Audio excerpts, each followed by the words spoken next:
एक 40 year mail आपकी OPD में आया है। उसकी कंप्लेन क्या है? उसको लूज मोशंस हो रहे हैं, साथ साथ में पेट दर्द है और कब से है? 5 दिन से है। ये मरीज़ ने आपको बताया।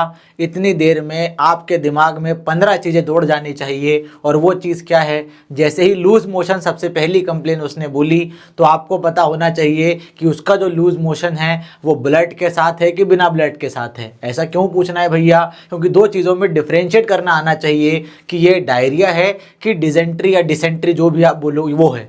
तो कैसे पहचानोगे? अगर आपका मरीज का जो स्टूल है उसमें ब्लड और म्यूकस नहीं है तो मोस्ट लाइकली ये डायरिया है। साथ साथ में इस मरीज में जो डिहाइड्रेशन है वो कॉमन होता है। एक इंपॉर्टेंट चीज़ और डिफ्रेंशिएट करने में आती है, वो होता है टिनिस्मस। टिनिस्मस अगर प्रेजेंट है तो वो डिसेंट्री है, अगर एब्सेंट है तो मोस्ट लाइकली ये डायरिया है। साथ साथ में फीवर से भी आप डिफ्रेंशिएट कर सकते हो। फीवर डायरिया में यूजुअली एब्सेंट होता है, अगर प्रेजेंट भी हो तो लो ग्रेड का होता है, पर अगर फीवर हाई ग्रेड हो और साथ साथ में आपका स्टूल में ब्लड और म्यूकस प्रेजेंट है तो मोस्ट लाइकली ये डिसेंट्री है। डिसेंट्री में मैंने एक चीज़ बताई कि टिनिस्मस नाम की एक चीज़ होती है। अब भैया टिनिस्मस क्या बोला है ये बता के चले जाता हूं मैं आपको। टिनिस्मस ये बोला है कि मरीज को बार बार लगता है कि मोशन आना बाकी है, उसको स्टूल पास होना बाकी है, पर जब वो करता है तब कुछ निकलता नहीं है या बहुत कम निकलता है और दर्द ज़्यादा होता है। ये बहुत आम भाषा में, अपनी भाषा में मैंने आपको बता दिया कि टिनिस्मस का मतलब क्या होता है। मरीज से ऐसे ही पूछना है तभी बता पाएगा कि उसको है या नहीं है, या मरीज आपको ऐसा बताए तो आपको भी समझ में आना चाहिए कि हाँ वो टिनिस्मस के बारे में बात कर रहा है। अब जैसे ही आपने देखा कि शायद आपका जो मरीज है उसको लो ग्रेड फीवर है या फीवर एब्सेंट है, ब्लड प्रेजेंट नहीं है, डिहाइड्रेशन कॉमन है, तो मोस्ट लाइकली डायरिया होगा मान लीजिए भले। तो आप डायरिया पहचानो। डायरिया दो तरीके का होता है, एक अक्यूट डायरिया होता है, एक क्रॉनिक डायरिया होता है। अगर लेस देन 14 डेज से डायरिया है तो मोस्टली ये अक्यूट है। उसका कॉमन कॉज क्या है? इन्फेक्शन है। ये वाला डायरिया लार्ज और वाटरी होगा, साथ साथ में डिहाइड्रेशन बहुत कॉमन है, पर अक्यूट डायरिया में वेट लॉस कॉमन नहीं होता। सिंपली इसको आप रिहाइड्रेट करोगे, मरीज का डायरिया सही हो जाएगा। पर मान लीजिए यही मरीज का डायरिया अगर 4 हफ्ते से ज्यादा होता तो मोस्ट लाइकली कौन सा कॉज होता? नॉन इन्फेक्शियस कॉज होता। उसमें ब्लड म्यूकस भी प्रेजेंट हो सकता है। और इंपॉर्टेंट चीज, वेट लॉस की हिस्ट्री रहेगी आपको। अगर वेट लॉस की हिस्ट्री है तो आपको समझ जाना चाहिए कि शायद ये डायरिया जो है वो लंबे समय से प्रेजेंट है, और इस केस में आपको कॉज को इवैल्यूएट करना पड़ेगा। अब मैंने आपको बताया क्रॉनिक डायरिया जो होता है वो नॉन इन्फेक्शियस होता है यूजुअली, और अक्यूट वाला इन्फेक्शियस होता है। तो हर बार का डायरिया अगर क्रॉनिक वाला आ रहा है तो हर बार नॉन इन्फेक्शियस होगा क्या? ऐसा नहीं होता है। क्रॉनिक डायरिया कैन ऑल्सो भी non infectious as well as infectious. दोनों का ड्यूरेशन 4 हफ्ते से ज्यादा ही होगा, पर क्रॉनिक डायरिया इन्फेक्शियस भी हो सकता है। तो कौन से इन्फेक्शन में देखने मिलता है आपको? टीबी वाले इन्फेक्शन में, जियारिडिया एंटमीबा वाले इन्फेक्शन में, एचआईवी एसोसिएटेड या एचआईवी रिलेटेड इन्फेक्शन अगर है जैसे सिस्टोसोमा वगैरह, तो आइसोस्पोरा वगैरह, तो उस केस में आपको chronic diarrhoea, chronic infectious diarrhoea भी देखने मिल सकता है। अब आप कैसे डिफरेंशिएट करोगे भैया? आप ऐसे डिफरेंशिएट करोगे, क्रॉनिक नॉन इन्फेक्शियस में आपको वेट लॉस और अनीमिया की हिस्ट्री रहेगी, पर इंपॉर्टेंट क्रॉनिक इन्फेक्शियस में आपको इंपॉर्टेंट जो भी इन्फेक्शन है उसके इन्फेक्शियस साइंस की हिस्ट्री देखने मिलेगी, और साथ साथ में ब्लड और म्यूकस एसोसिएशन भी देखने मिल सकता है। एक और इंपॉर्टेंट चीज, मैंने बोला था आपके मरीज को पेट दर्द भी हो रहा है, तो अब जैसे आपने रूल आउट किया कि डायरिया है कि डिसेंट्री है, अक्यूट है कि क्रॉनिक है, ये सब सोच लो। अभी तक अपने को क्या मिला? अपने लूज मोशन 5 दिन का है तो मोस्ट लाइकली ये अक्यूट है, और अक्यूट कौन सा होता है? तो इन्फेक्शियस वाला होता है। अब मरीज ने पेट दर्द भी बोला, पर पेट दर्द कौन सा है ये नहीं बोला, तो आपको मरीज से पूछना पड़ेगा कि तुम्हारा पेट दर्द कौन सा है। तो आप पूछोगे कि तुम्हारा पेट दर्द क्रैम्पिंग है, स्पाज्मोडिक है, क्या बता पाएगा? वो नहीं बता पाएगा। आपको मरीज से इलाबोरेटिव वे में पूछना है, तो वो इलाबोरेटिव वे में पूछने के लिए पहले आपको पता होना चाहिए कि एब्डोमिनल पेन कैसा कैसा हो सकता है। क्रैम्पिंग कॉलिकी भी हो सकता है, स्पाज्मोडिक कॉलिकी भी हो सकता है। क्रैम्पिंग मतलब क्या? कि मरीज का जो पेट दर्द है वो इंटरमिटेंट है, आ रहा है, टाइट हो रहा है, ग्रेजुअल बिल्डअप हो रहा है, फिर स्क्वीजिंग टाइप का दर्द हो रहा है और फिर रिलीज हो रहा है, तो ये क्या है? क्रैम्पिंग एब्डोमिनल पेन है due to smooth muscle spasm. किसमें मिलता है? गैस्ट्रोएंटेराइटिस वगैरह चली चीज में मिलता है। एक स्पाज्मोडिक पेन होता है जो सडन सीवियर बिल्डअप होता है और सडनली वेव्स में आता है, तो ये किसमें मिलता है? आपको ऑब्स्टोन या ऑब्स्ट्रक्शन वाले केस में मिलता है। और कौन सा एब्डोमिनल पेन हो सकता है? एक कंटिन्यूअस डल एब्डोमिनल पेन होता है जो परसिस्टेंट होता है, वो यूजुअली आपको इन्फ्लामेटरी या स्टेमिक कंडीशन में देखने मिलता है। अर्ली अपेंडिसाइटिस में, पेनक्रेटाइटिस में, इंपॉर्टेंटली गैस्ट्राइटिस और पेप्टिक अल्सर वाले केस में आपको कंटिन्यूअस डल पेन देखने मिलता है। जरूरी नहीं है हर बार जैसा मैं बता रहा हूं वैसा ही प्रेजेंट करे, मोटा मोटा अपन पढ़ के चल रहे हैं। पहले अपन ने क्रैम्पिंग पेन देखा, स्पाज्मोडिक देखा, कंटिन्यूअस देखा, फिर होता है लोकलाइज जो एक जगह स्पॉट पे प्रेजेंट हो, अपेंडिसाइटिस का दर्द, कोलेसिस्टाइटिस का दर्द, डायवर्टिकुलाइटिस का दर्द। पर मैंने आपको यहाँ पर बताया कि आपको पहचान में आना चाहिए कि वो कहाँ पर है, तो उसको कैसे डिवाइड करोगे। 9 क्वाड्रेंट में आप अपने एब्डोमेन को बांटते हो, right hypochondriac, right lumbar, right iliac, epigastrium, umbilical और हाइपोगैस्ट्रिक रीजन, और ऐसे ही लेफ्ट हाइपोकॉन्ड्रियाक, लेफ्ट लंबार और लेफ्ट इलियाक। अगर मान लीजिए आपके राइट हाइपोकॉन्ड्रियक में दर्द है, मतलब वहाँ कौन से ऑर्गन आते हैं, लिवर आता है, गॉल ब्लैडर आता है, राइट किडनी का दर्द हो सकता है, स्मॉल इंटेस्टाइन का दर्द हो सकता है। तो राइट हाइपोकॉन्ड्रियक में अगर कोई दर्द हो रहा है तो आपको लिवर के बारे में, गॉल ब्लैडर के बारे में ज़्यादा सोचना है। राइट लंबार में दर्द हो रहा है तो अगेन आपको लिवर, गॉल ब्लैडर और राइट कोलॉन के बारे में सोचना है। राइट इलियक में हो रहा है तो सीकम वाली चीज़ के बारे में सोचना है। इंपॉर्टेंटली अपेंडिसाइटिस, अपेंडिक्स के बारे में सोचना है। एपिगेस्ट्रिक में दर्द हो रहा है तो स्टमक की प्रॉब्लम तो नहीं है, एड्रिनल ग्लैंड्स की प्रॉब्लम तो नहीं है, स्प्लीन की प्रॉब्लम तो नहीं है, ड्यूडेनम की प्रॉब्लम तो नहीं है। अम्लाइकस में हो रहा है तो अगेन आपको पार्ट ऑफ स्मॉल इंटेस्टाइन और ड्यूडेन के बारे में सोचना है। हाइपोगैस्ट्रिक में हो रहा है तो सिग्मोइड कोलोन या फीमेल है तो फीमेल रिप्रोडक्टिव ऑर्गन्स के बारे में सोचना है, along with importantly urinary bladder. फिर लेफ्ट हाइपोकॉन्ड्रियक में क्या आता है, ऑफकोर्स आपका स्प्लीन आता है और लेफ्ट किडनी वाला दर्द होता है तो स्प्लीन वाला चीज आपको सोचना है। लेफ्ट लंबर में आपको डिसेंडिंग कोलोन और लेफ्ट किडनी के बारे में सोचना है, और लेफ्ट इलियक में आपको डिसेंडिंग कोलोन और सिग्मोइड कोलोन के बारे में सोचना है। ये बहुत बेसिक एमबीबीएस वाली चीज थी, जैसे रिकैप के लिए आपको बता दिया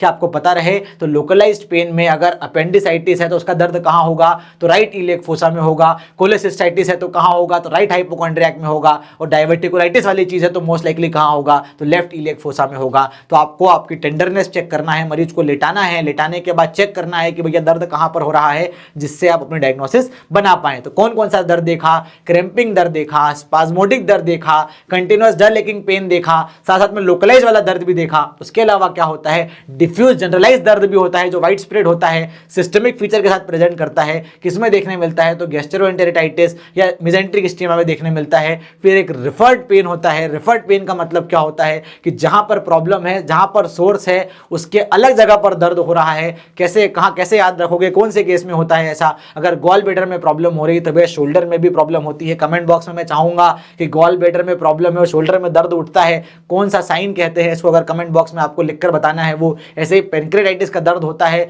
तो मरीज का जो दर्द है वो कहाँ रिफर होता है, तो बैक की तरफ रिफर होता है, इसलिए मरीज आगे बैंड होकर प्रेफर करता है रहना। उसके साथ साथ में एक कोलिकी और सीवियर पेन भी हो सकता है। तो ये अलग अलग तरीके का एब्डोमिनल पेन हो सकता है। तो मरीज ने आपको लूज मोशन बताया, मरीज ने आपको पेट दर्द बताया, आपके दिमाग में ये सब कुछ घूम जाना चाहिए और ये 1 मिनट के अंदर अंदर घूम जाना चाहिए। जितनी चीज अपन ने पढ़ी तो आप अगली चीज मरीज की सॉल्व कर पाएंगे। तो मरीज ने आपको बताया उसका जो स्टूल है वो वाटरी है, 3 से 4 दिन हो गए हैं, साथ साथ में एब्डोमिनल क्रैम्प के साथ आ रहा है जो इंटरमिटेंट है, कोई ब्लड और म्यूकस नहीं है, कोई वॉमिटिंग नहीं है और माइल्ड सा, हल्का हल्का सा, थोड़ा थोड़ा सा लो ग्रेड सा फीवर है। अब आपको देखना है कि ड्यूरेशन आपकी कितनी है, लेस देन 14 डेज है तो मोस्ट लाइकली अक्यूट है। ड्यूरेशन 4 से ज़्यादा की है नहीं तो क्रॉनिक के बारे में सोचोगे नहीं। कोई रेड फ्लैग है क्या, रेड फ्लैग मतलब क्या, सीवियर डिहाइड्रेशन की मरीज की कोई हिस्ट्री दे रहा है क्या, सीवियर डिहाइड्रेशन दिख रहा है क्या आपको, नहीं दिख रहा है। ब्लड दिख रहा है क्या, हाई फीवर है क्या, नहीं है भैया। तो आप मरीज का क्या करते हैं, आप मरीज का लाइकली कॉज ढूंढने लगते हैं। लाइकली कॉज क्या क्या हो सकता है, अगर वाटरी है, माइल्ड और लो ग्रेड फीवर है तो मोस्ट लाइकली शायद वायरल गैस्ट्रोएंटेराइटिस हो सकता है। ब्लडी और म्यूकस होता और क्रैम्प के साथ होता तो ये बैक्टीरियल डिजेंट्री हो सकता था। सडन प्रोफ्यूज वाटरी डायरिया होता तो ये कोलेरा हो सकता था। एंटीबायोटिक के बाद होता तो ये ड्रग इंड्यूस्ड होता, और कोई ट्रेवल वेवल की हिस्ट्री होती तो जीआरडी या कोई और पैरासाइट के बारे में अपन सोचते। पर अपना ध्यान किसमें है, केवल अपने ने क्या हिस्ट्री दी, वाटरी माइल्ड वाली हिस्ट्री दी, तो मोस्ट लाइकली अपना क्या हो सकता है, वायरल कॉज हो सकता है। पर और देखो, ब्लड और म्यूकस अपने केस पे नहीं है तो बैक्टीरिया लेस लाइकली, अपन ने बैक्टीरिया हटा दिया। माइल्ड फीवर है तो मोस्ट लाइकली वायरल हो सकता है भैया। रिसेंट एंटीबायोटिक मरीज ने हिस्ट्री नहीं दी, आपने पूछ लिया उससे तो ड्रग इंड्यूस तो अनलाइकली हो गया। ड्यूरेशन 6 दिन की है, कोई टिपिकल फूड की पॉइजनिंग की हिस्ट्री नहीं, क्योंकि यूजुअली फूड पॉइजनिंग का दर्द जब भी डायरिया प्रेजेंट करता है तो वो यूजुअली 2 से 3 दिन में प्रेजेंट कर जाता है, हर बार नहीं पर यूजुअली 2 से 3 दिन में प्रेजेंट कर जाता है। तो आपकी डायग्नोसिस क्या बन रही है, वाटरी स्टूल्स है तो मोस्ट लाइकली ये वायरल है। ब्लड म्यूकस नहीं है तो डिसेंट्री शायद नहीं है। माइल्ड फीवर है तो वायरल और हो सकता है, और शॉर्ट ड्यूरेशन है तो अक्यूट वाला है। तो आपने इस मरीज की डायग्नोसिस क्या बनाई, आपने इस मरीज की डायग्नोसिस बनाई अक्यूट वायरल गैस्ट्रोएंटेरिटाइटिस। मरीज को आपने क्या दिया, मरीज को आपने ओआरएस दिया, लाइट डाइट खाने के लिए दी, और ऑफ कोर्स आप इतने समझदार हैं, आप क्लिनिकल गुरुजी से इतना कुछ पढ़ चुके हैं, आपको पता है कि वायरल गैस्ट्रोएंटेरिटाइटिस है, इस केस में आपको एंटीबायोटिक नहीं देना है। आपने मरीज को साथ साथ में क्या बोला कि 5-7 दिन में अगर ठीक हो जाता है तो बढ़िया, अगर ज़्यादा दिन सिम्टम चलते हैं तो एक बार वापस दिखाने आ जाना। आपने तो इलाज दिया, पर असल में क्या हुआ बैक स्टोरी में ये हुआ कि उसका डायरिया कंप्लीटली सेटल नहीं होता है। मरीज मेडिकल पे गया, मेडिकल से उसने एंटीबायोटिक ले ली क्योंकि उसको किसी ने बताया था कि डायरिया होता है तो फट से नॉरफ्लॉक्स वगैरह कोई गोली खा लो, मेट्रोनिडाजोल खा लो, डायरिया सही हो जाता है। पर फिर भी सिम्टम फ्लक्चुएट होते रहे और कभी भी फुल्ली रिजॉल्व नहीं हुए। मरीज ऐसा ही करता रहा, किसी के कहने पर एक एंटीबायोटिक खा ली, अगले हफ्ते किसी के कहने पर दूसरी एंटीबायोटिक खा ली, 3 से 4 हफ्ते हो गए, फिर भी मरीज का डायरिया परसिस्टेंट है। अब मरीज वापस आपके पास आता है, हिस्ट्री प्रेजेंट करता है और बोलता है लूज स्टूल जो पहले हो रहे थे वो तो अभी भी हो रहे हैं, एब्डोमिनल पेन पहले डिफ्यूज था, क्रैम्पी था, और थोड़ा राइट इलियक फोसा में लोकलाइज्ड हो गया है, फीवर अभी भी थोड़ा थोड़ा लो ग्रेड का बना हुआ है और थोड़ा सा बल्कहा सा वजन भी गिर गया है। अब जैसे ही आप ये सब देखते हैं, आपका जो ड्यूरेशन ऑफ टाइम है वो 4 हफ्ते से ऊपर हो जाता है, तो आप सबको पता है आपको क्रॉनिक डायरिया के बारे में सोचना है। तो अगर वायरल गैस्ट्रोएंटेराइटिस होता तो वो कभी भी 4 हफ्ते से ज़्यादा लास्ट नहीं करता। बैक्टीरियल डायरिया होता तो एंटीबायोटिक इतनी खाली सही हो जाना चाहिए था। अगर फूड पॉइजनिंग होती तो इतना शॉर्ट ड्यूरेशन का इलनेस होता क्या, इतना लंबा तक चलता क्या, और इतनी एंटीबायोटिक खाली कोई ना कहीं से तो कहीं तो सही हो ही जाता। पर आपको क्या सोचना है, आपको क्रॉनिक के बारे में सोचना है। अब क्रॉनिक में कौन कौन से इंपॉर्टेंट कॉज देखोगे कि कहीं भैया इसको इन्फ्लामेटरी बाउल सिंड्रोम है, इन्फ्लामेटरी बाउल डिजीज तो नहीं है, तो आईबीएस के लिए देखना है कि मरीज को फीवर और वेट लॉस तो नहीं है, तो भैया वेट लॉस है पर बहुत ज़्यादा नहीं है। उसके साथ साथ में जो इन्फ्लामेटरी बाउल डिजीज है उसमें ब्लड और म्यूकस होता है, सीलिएक डिजीज में ब्लोटिंग और फैटी स्टूल्स होते हैं, पैरासाइट्स पॉसिबल हो सकता है अपने केस में, पर सिस्टमिक सिम्टम्स उसमें ज़्यादा प्रेजेंट होते हैं। एक इंपॉर्टेंट चीज़ जो है कि लो ग्रेड फीवर है, वेट लॉस है, और लोकलाइज्ड कहाँ हो रहा है, लोकलाइज्ड आपका राइट इलियक फोसा में हो रहा है, तो कहीं ये इंटेस्टाइनल टीबी तो नहीं है। तब आप इस मरीज की जांच करवाते हैं, जांच की फाइंडिंग में देखते हैं सीबीसी में माइल्ड एनीमिया देखने मिलता है, ईएसआर रेज्ड मिलता है। अब अगली स्टेप जो करवाते हैं वो यूएसजी करवाते हैं। यूएसजी में रेडियोलॉजिस्ट ने लिख कर दिया कि इलियोसिकल थिकनिंग है, आप बायोप्सी करवाओ ना करवाओ, मैंने बस लिख दिया कि स्टैंडर्ड केस था तो कि कोलोनोस्कोपिक बायोप्सी करवाओगे तो वहाँ केजेटिंग ग्रेनुलोमा मिल जाएगा। और जैसे ही इलियोसिकल थिकनिंग देखते हो आपको समझ में आ जाना चाहिए था कि हाँ अपन ने पहली केस में मिस कर दिया शायद ये वाली डायग्नोसिस, थोड़ा सा और टाइम व्यतीत करना था मरीज के साथ। पर अब खैर आपने डायग्नोस कर लिया और मरीज की डायग्नोसिस अल्टीमेटली क्या निकल कर आई, तो इंटेस्टाइनल ट्यूबरकुलोसिस निकल कर आई। ट्रीटमेंट में आप क्या करेंगे, तो इंटेंसिव फेज में एचआरजेडी देंगे 2 महीने के लिए, मतलब आइसोनियाजिड, रिफाम्पिसिन, इथाम्ब्यूटॉल और पायराजिनामाइड। कंटिन्यूएशन फेज में एचआर देते हैं 4 महीने के लिए, 2 एनटीपी प्रोग्राम के हिसाब से एचआरई देते हैं, पर लोग एचआर भी प्रेफर करते हैं। तो आपको ये ट्रीटमेंट देना है। इस केस से अपने को क्या सीख मिली, इस केस से अपने को ये सीख मिलती है भैया कि अल्टीमेटली मरीज की एक एक बात को सुनना है। क्यों एक एक बात को सुनना है, क्योंकि लो ग्रेड फीवर जो मरीज को स्टार्टिंग में था, अगर उसको वायरल के साथ साथ कुछ और भी मान के चलते तो शायद अपने डायग्नोसिस को अपन अर्ली क्लिंच कर पाते। और एक और चीज जो सीखी अपन ने कि जो डायरिया ठीक ही नहीं होता और उसमें अगर सिस्टमिक फीचर आ जाते हैं तो वो डायरिया सिंपल गैस्ट्रोएंटेराइटिस नहीं होता।